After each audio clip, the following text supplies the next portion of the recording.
the greatest of our country is the freedoms and greatness of our people, and someone who came from a communist country, it appalled me what's happening in our country. And I said that, unfortunately, Congress became a circus and charade.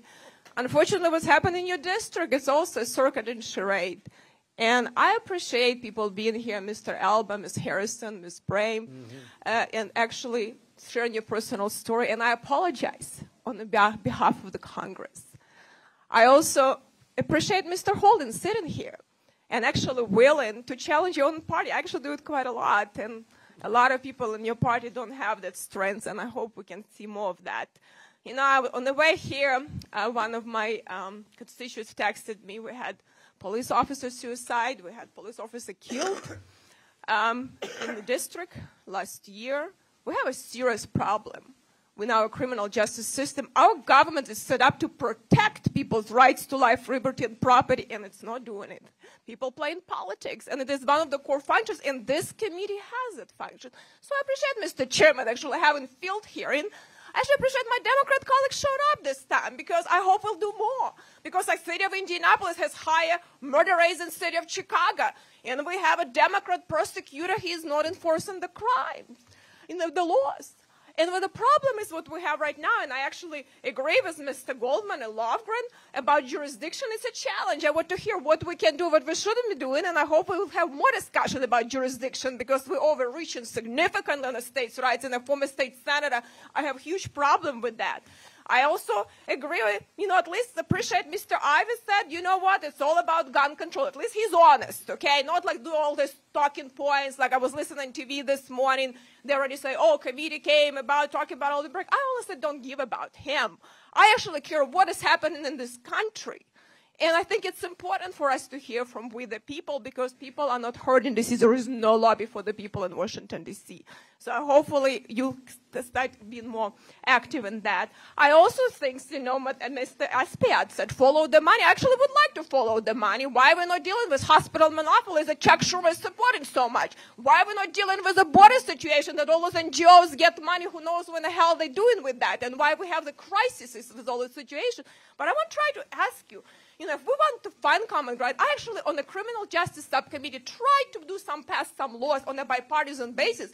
But is there any in your party except gun control? I know that Ms. Fisher, you mentioned about, the safe storage and everything. I just don't see anything how I am and my kids are going to be safer if I lock up my guns. I just feel, actually, as a female, I feel not as safe. And I don't know how long overwhelmed police officers will take them now to help us. So I think it's really strange for me. We try to take, protection from law-abiding citizens and believe that criminals are not going to get guns. I mean, there is anything else except gun control. Maybe we should reform education and have some wraparound preventive services and have more competition in education, that these kids actually taught some values. They don't have a 10% or 8% literacy rate that they have to get into gangs. Is there anything else you can say except gun control?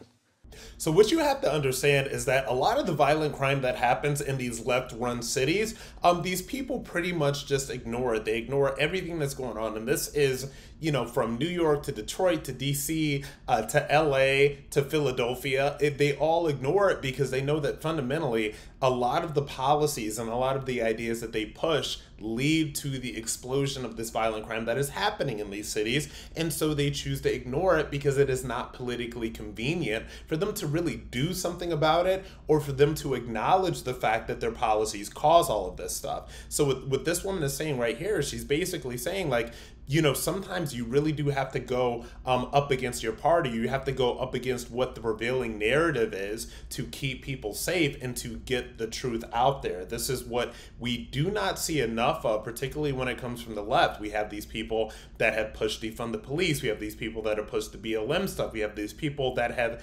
basically looked the other way while actual crimes are being committed. And then when the heat gets too hot, when these cities start becoming more dangerous, they try to pretend as if they never said these things. They try to pretend as if they've never pushed these policies, which is absolutely completely ridiculous. So, if you're going to save the country, let's be clear here.